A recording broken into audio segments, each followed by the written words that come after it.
तशक्कर है जुमा। चले ये भी अच्छा है, एक बड़ा सान्या होने से बच गया। इतनी पुलिस नफरी थी, इतनी पब्लिक थी। अगर वहां थोड़ा सा मुतनाज़ा फैसला आ जाता तो यकीन जाने कहीं जानी नुकसान भी हो सकता था। बहरहाल आज मेरे साथ तीनों चौधरी और सीनियर तजियाकार और साहबी दोस्त हैं। तो मैं चौधरी अमजद रबानी साहब हैं, ये लाहौर में होते हैं, जरा उनका भी मौक़िफ़ जान लेते हैं। जो सब क्या कहेंगे? फैसला तो बहरहाल फिर भी अच्छा हो गया, बैलेंस हो गया। जितने फजा गर्म बनी हुई थी, जिस तरह माहौल इतना गर्म बना हुआ था, जिसके दरमियान में कुछ ना कुछ इंतशार भी पैदा हो सकता था। सर वो कहते हैं ना कि तुमने पंगा क्यों लिया। वो मौलाना फजलुर रहमान था ना, वो कह रहा था कि मैंने इनको कहा था कि पंगे ना लो। उन्होंने कहा जी पंगा क्या होता है। उन्होंने कहा जी फिर ये तो लेना पड़ता है। लेके देखो। उन्होंने पंगा लिया तो फिर पंगा लेके देखा ना। 100 प्याज हो गए ना। सुने ना मेरी बात सुने। मैं देखे मौजूदा चीफ जस्टिस है, मेरा भी चीफ जस्टिस है वो, मैं उसके खिलाफ कोई बात नहीं कर सकता, ना ही मेरी जरूरत है, मेरी औकात ही नहीं है कि उसके खिलाफ कोई बात करें। लेकिन मैं कहता हूँ कि उसकी एजुकेशन क्या है इस बारे में। सर वो इस बारे में क्या जानता है? क्या वो अपने साथ शरीयत अदालत के जज नहीं बिठा सकता इस फैसले को सुनने के लिए? सारी इसकी हियरिंग करने के लिए वो उलमा का नहीं ले सकता, उनसे मुशावरत नहीं कर सकता। शुरू में उसने कहा है कि आप तक इस्माइली साहब आप मेरे उस्ताद हैं। भाई जब आप चीजें उस्तादों से सीख रहे हैं तो फिर आपने इतनी लंबी डिबेट क्यों की? फिर इतनी लंबी डिबेट फिर कुछ ऐसे सवाल थे जो बिना जवाब के कुछ वजह नहीं थी।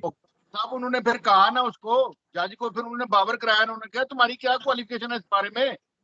हाँ उन्होंने कहा जी कि आपको पता नहीं है कि क्या अपना डेकोरम है सुप्रीम कोर्ट का। तो उसने फिर आगे से क्या जवाब दिया जो मौलवी साहब थे। उन्होंने कहा जी करो ये जो डेकोरम आप मुझे बता रहे हैं तो फिर अपने बारे में आपका क्या ख्याल है। चले बहरहाल आज भाई साहब की जो एक दो रोक दबदबा था ना, वो आज मैंने खत्म होता हुआ देखा है। तो बहरहाल ये फैसला अच्छा हो गया है।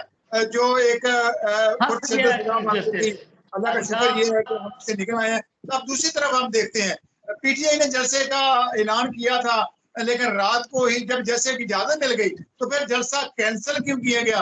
अगर कैंसिल हो गया हुआ है तो फिर वजह ये बताई गई कि वहां पर मजहबी जमातें होंगी तो तशद्दुद। भाई तरनौल का एरिया तो बहुत दूर है।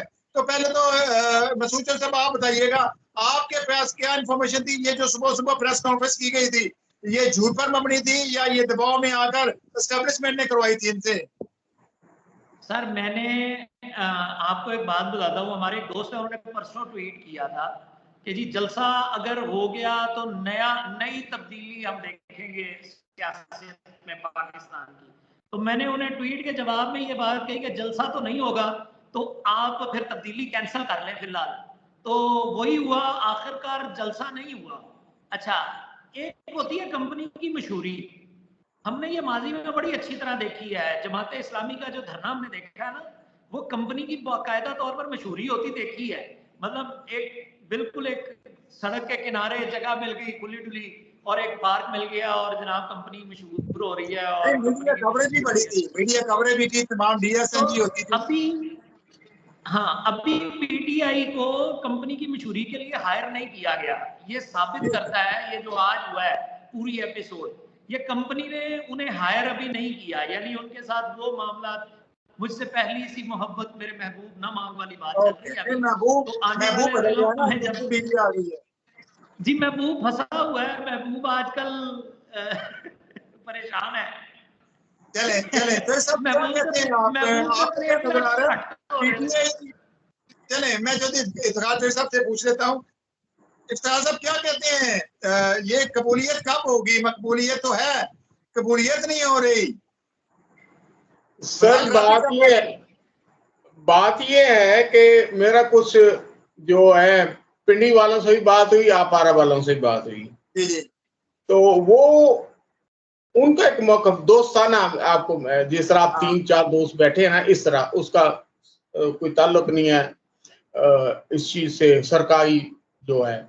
पहले आप देख लें फैज मीद का आज आउट हो गया है पूरा बयानिया, आज टीवी पे नजर नहीं आएगा आपको। दूसरी बात ये है कि रात कुछ बरादरी के लोग वहां जाके मिले,